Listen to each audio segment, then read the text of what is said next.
繼續我哋嘅摩洛哥9天之旅。今集由沙漠去返城市，遊覽菲斯古城同卡薩布蘭卡，跟導遊食最地道食物，睇下傳統工藝同埋佢哋鮮為人知嘅酒莊。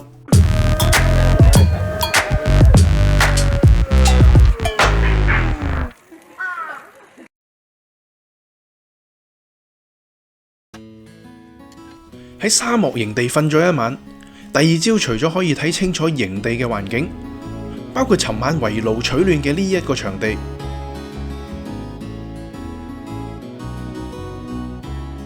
仲啱啱好可以睇到沙漠嘅日出。不過留意返，大清早嘅沙漠只係得10度左右，記得着返件外套。營地外圍嘅餐台配合四圍一望無際嘅沙漠，都幾超現實。聽聞沙丘可以有成座山咁高，睇下呢粒人你就可以感受到有幾震撼啦。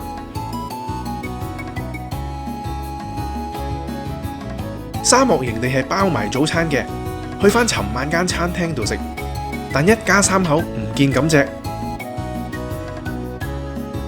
食物方面就主要係糕點、煎蛋同水果之類，另外仲有果汁、咖啡或茶咁。短短住咗一晚，係時候要繼續上路啦。呢一程車係成個旅程入面最長嘅，由撒哈拉沙漠去到我哋下一站嘅菲斯，要幾乎8個鐘頭。雖然長路漫漫，但沿途有好多獨特嘅沙漠地貌值得留意㗎。離開營地之後，唔好即刻瞓覺住。呢個化石地帶 Mersey 風景特別到好似去咗外星咁。2億5千萬年前，呢度曾經係被海洋覆蓋，而呢啲山丘就係小島，所以呢區以出產貝殼類化石而聞名。接住落嚟，我哋進入齊茲峽谷地帶 Seas Canyon， 呢度係旅行團停車休息嘅好地方嚟㗎。行出去觀景台，可以睇到峽谷嘅全貌。峽谷相信係侏羅紀時期形成，佢位處於阿特拉斯山脈同撒哈拉沙漠之間，因為有河水流過，令峽谷底出現一條長達150公里嘅綠洲帶。呢度超過80萬棵嘅棕櫚樹，同峽谷對上乾旱嘅深紅色岩壁形成強烈對比。呢個獨特嘅地貌令我哋駛過嘅 N13國道成為摩洛哥最壯麗公路之一。題外話，呢個類似黨鐵標誌喺摩洛哥隨處可見，係原住民帕柏爾人嘅文化象徵。佢稱為 Yas， 意思係自由嘅人，圖案形狀係一個頂天立地嘅人。帕柏爾旗背景嘅3種顏色分別代表海洋、山脈同沙漠。講返 N13 國道呢段沿住峽谷開發嘅公路，仲有一個著名地標，就係由法國駐軍喺1928年建成嘅隧道 Tunnel du Ligonnès。當年只有40個法國士兵，靠住基本工具同少量炸藥，半年之內鑿穿堅硬嘅花崗岩石，建成呢條62米長嘅隧道。唔覺我哋又上到高原區。呢度有成5000幾尺海拔咁高，遠處仲會見到阿特拉斯山脈嘅雪山。嚟到食晏時間，我哋就喺呢個叫做米德爾 Midel 嘅小鎮呢度揾食。呢度係摩洛哥嘅蘋果首都，有一半本地種植嘅蘋果都係出自呢度㗎。司機哥哥帶咗我哋去呢間酒店，面向住阿特拉斯山脈嘅雪山食晏。雖然係山卡拉小鎮，但酒店內籠都幾靚㗎。佢哋提供嘅西式食物，例如燒魚、沙律同意粉咁，亦相當之好味。食完晏，我哋繼續趕路。喺沙漠地方要確保無間斷上到網，西尼嘅 eSIM 就最穩陣啦。西尼係由 NordVPN 團隊開發嘅 eSIM 應用程式。以前去旅行，大部分人都要買定張實體 SIM 卡，去到當地就換，去完又換返。但自從有咗 Sally 就唔使再咁麻煩啦。你可以輕鬆地經由佢哋嘅應用程式，喺超過190個國家同地區使用。佢哋有多種數據計劃選擇，7日、30日，長至180日，甚至逐日買都得，價錢低至2蚊美金有找。我自己喺摩洛哥實測過，發現佢唔止超穩定，網速仲快過實體 SIM 卡幾倍以上。去 Sally.com/BearInTheUK 登記，埋單前用埋我嘅優惠碼 Bear10就有9折優惠啦。下次出門前記得 download 定 Sally 應用程式。多謝 Sally 贊助今集嘅內容。差唔多6個鐘頭車程之後，嚟到達雅茲老雪松森林 Asrul Cedar Forest。呢個位處高原嘅森林區，係摩洛哥出名嘅馬騮山。不過同香港嘅馬騮山或者城門水塘相比，呢度嘅馬騮仔就唔知叫做克制定怕醜定係冇膽。即使你冇嘢請佢哋食，佢哋都唔會搶膠袋揾食物，最多只會行嚟行去俾你影相。佢哋好有耐性咁等人哋俾食物，收到食物就自己坐埋一邊慢慢食。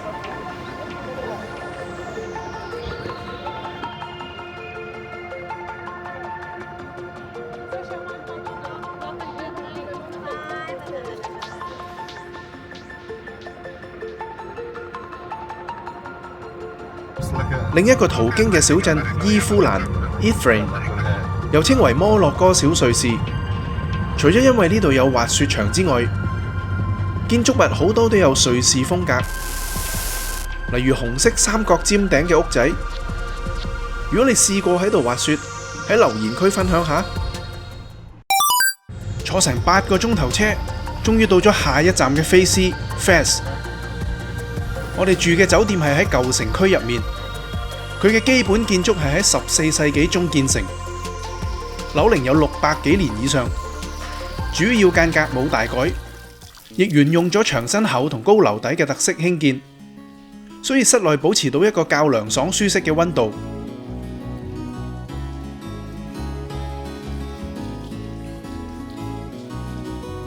酒店大堂嘅擺設有一種傳統高貴嘅感覺。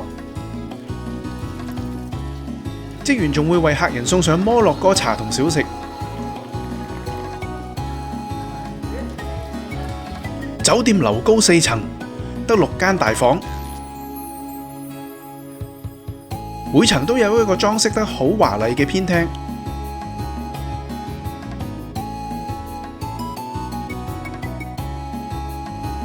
中庭嘅開放式設計確保空氣流通。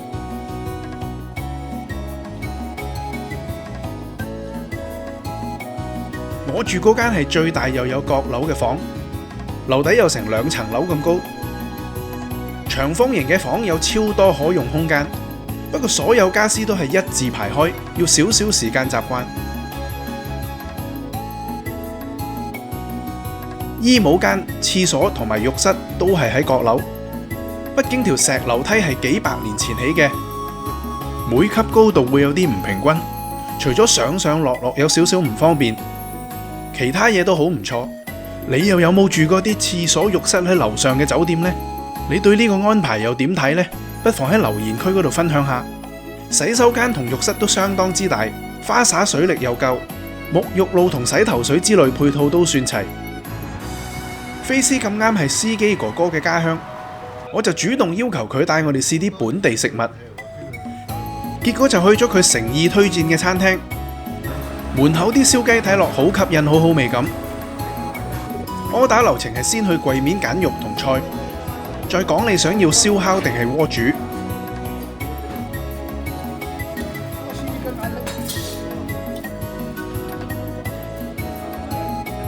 可以跟類似我哋食慣嘅黃薑飯，大部分食物即叫即煮。據講呢啲砂鍋傳熱好平均，識用嘅話唔會黐底喎。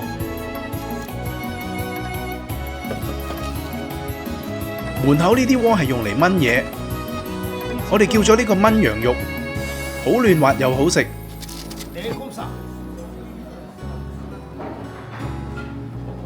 我哋食到飽飽滯滯，飲返幾杯薄荷茶就完美啦。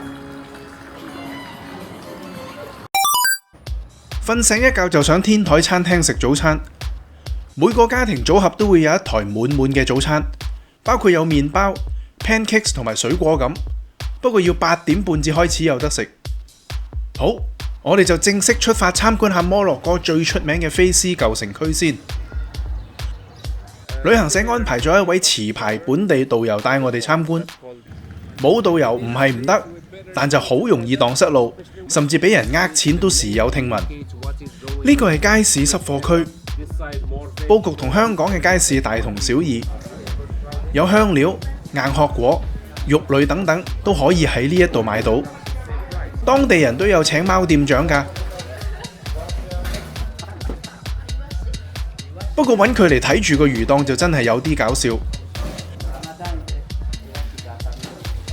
喺呢間傳統餅店嘅側邊，就係舊城區以前其中一個嘅取水處。有自來水供應之後就已經冇再用啦。電單車係唔俾駛入嘅，所以呢度就冇馬拉喀什舊城區咁烏煙瘴氣。路上又遇到隻好友善嘅花貓，佢仲帶咗2個朋友嚟打招呼。Hello 肥鴨。旅程玩咗大半，大家可能好奇要唱幾多錢至夠？全程俾卡又得唔得呢？如果你好似我咁玩7日或者以上，我建議每人起碼唱定2萬摩洛哥幣現金日常用。一般酒店、餐廳同大型鋪頭都收 debit card 或 credit card， 但器材有機會未夠 update。我試過用虛擬卡係唔 work。至於小店，就算有卡機都往往情願收現金。除咗本地貨幣，佢哋亦接受歐元，比率大約係10比1，即係價值100摩洛哥幣嘅貨物就收10歐元左右。染布業係菲斯嘅傳統主要工業，街頭染布係呢度嘅特色之一。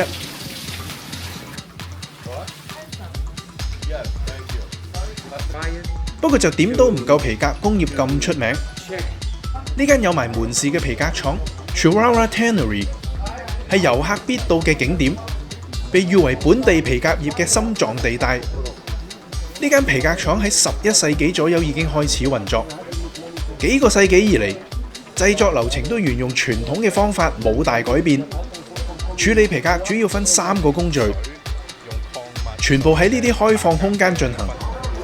首先將牛、羊同駱駝嘅皮拎去清潔，之後要軟化啲皮，最後就喺呢啲大染缸度染色。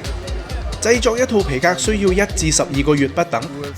店員話，做得靚嘅皮革除咗柔軟，就好似呢個 cushion 套咁，表面係有一層光澤，同埋就算你用火燒，都唔會令佢變色或者燒着。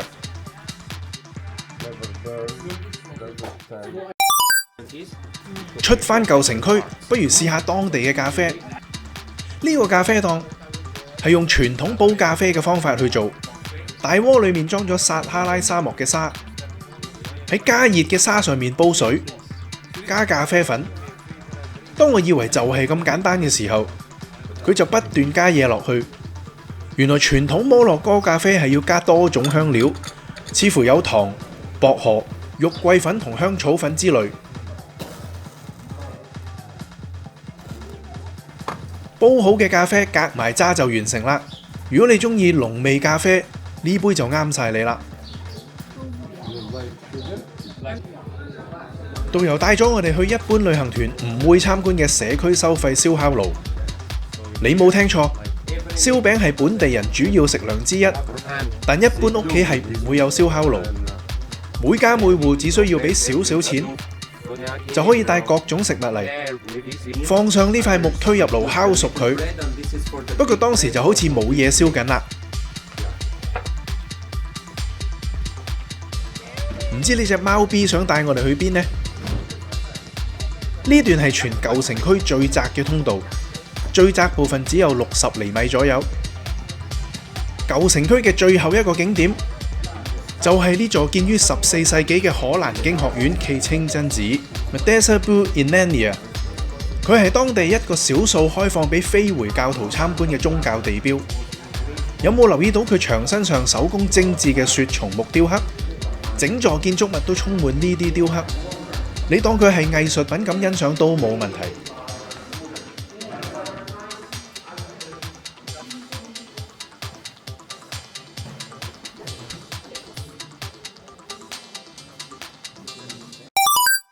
離開舊城區，我哋就去到菲斯外圍嘅 Art Nagy 陶瓷工場參觀。菲斯可以話係摩洛哥嘅陶器之都，以獨特嘅藍白陶器同精緻嘅馬賽克瓷磚而聞名。師傅而家用緊黏土整緊摩洛哥好常見嘅塔吉鍋，有冇覺得佢熟口熟面呢？而家至知啲圖案係人手一筆一筆咁畫上去。最令人大開眼界嘅係馬賽克瓷磚，工匠會將瓷磚剁成適合嘅形狀同大小，再砌成完美嘅圖案，然後用傳統嘅窯燒製，完成品就係咁。大把客人從世界各地親自飛嚟訂呢啲噴水池㗎。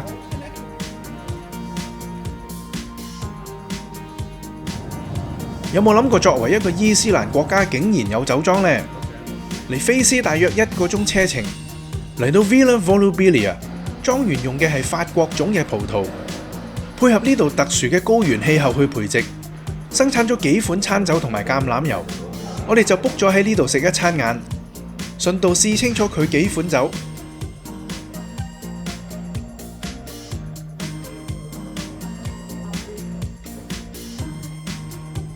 開餐之前巧遇一隻酒莊貓，佢仲 friend 到由室外玩到室內。我哋分別試咗佢1款白酒同2款紅酒，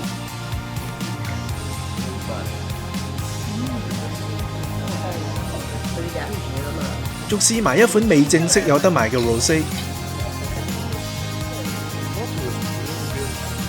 食物就有烤肉配芝士同水果，整體都算有少少驚喜。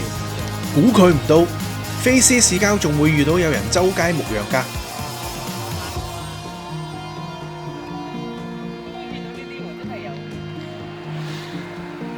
呢個係司機哥哥住嘅社區，佢友善到當晚請我哋去佢屋企食咗一餐超豐富嘅晚餐，打攪咗人哋全家招呼我哋。呢餐家常飯就包括有炸魚、炸雞同甜食嘅摩洛哥式春卷，真係一個難得嘅經驗。離開菲斯，途經首都拉巴特 Rabat， 再向最後一站卡薩布蘭卡 Casablanca 進發，車程只係3個鐘頭多啲，唔太辛苦。首都拉巴特係一個融匯咗現代同傳統建築嘅大城市。由於只係路過，所以只夠時間去免費參觀嘅湖心塔。咁啱遇到摩洛哥皇家騎兵換更，好似英國御林軍咁，俾遊客影下相。喺12世紀動工時，湖心塔本來係一座巨型清真寺，但最後爛尾。雖然未完工，但佢同隔離嘅穆罕默德5世陵墓都係拉巴特最著名嘅地標。陵墓下層係穆罕默德5世嘅大理石棺，向上望會睇到華麗嘅彩繪琉璃圓拱天花。佢對面就係摩洛哥最高嘅建築物兼甲級寫字樓穆罕默德6世塔。摩洛哥真係四圍都有貓，而且絕大部分都中意同人打招呼。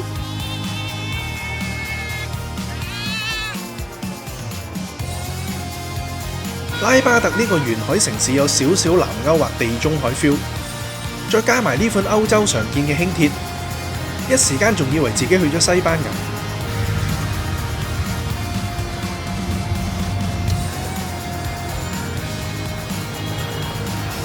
拉薄荷茶口感好清新，加糖飲的確係百飲不厭，但呢啲沙律、烤餅同烤肉咁，食咗成個星期難免覺得少少悶。午餐後，穿過城牆向卡薩布蘭卡進發，途經沿海路段嘅時候，令人幾乎唔記得咗早2日我哋仲喺沙漠地帶。行程安排關係，我只係喺 Casablanca 短短逗留咗12個鐘頭。取捨之下，雖然湖心2世清真寺係當地著名地標之一，但我都係決定唔入去。只係去海邊離遠欣賞下佢就算。呢度有人釣魚、散步同曬太陽，氣氛相當之 chill。旅程嘅最後一晚，我就揀咗呢間西式酒店，房入面有個小型酒吧，加上一房一廳嘅設計，感覺相當之闊落，放咗2個篋都唔覺得逼。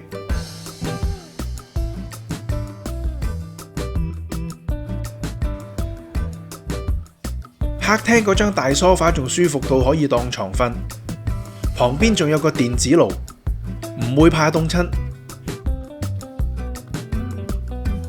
整體配套實而不華，令人滿意。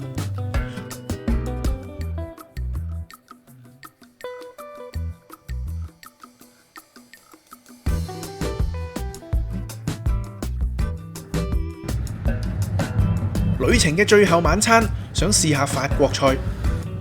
呢間 Rick's Cafe 相當之受歡迎，好多 Casablanca 嘅遊客都會慕名而嚟食一餐。佢嘅裝飾同埋氣氛，直情有電影《北非諜影》嗰種 feel。食物質素中上之餘，價錢亦好親民，值得推薦。多謝大家收睇1連2集嘅摩洛哥之旅。如果啱睇嘅話，記得 like 同訂閱。我哋下次再見啦，拜拜。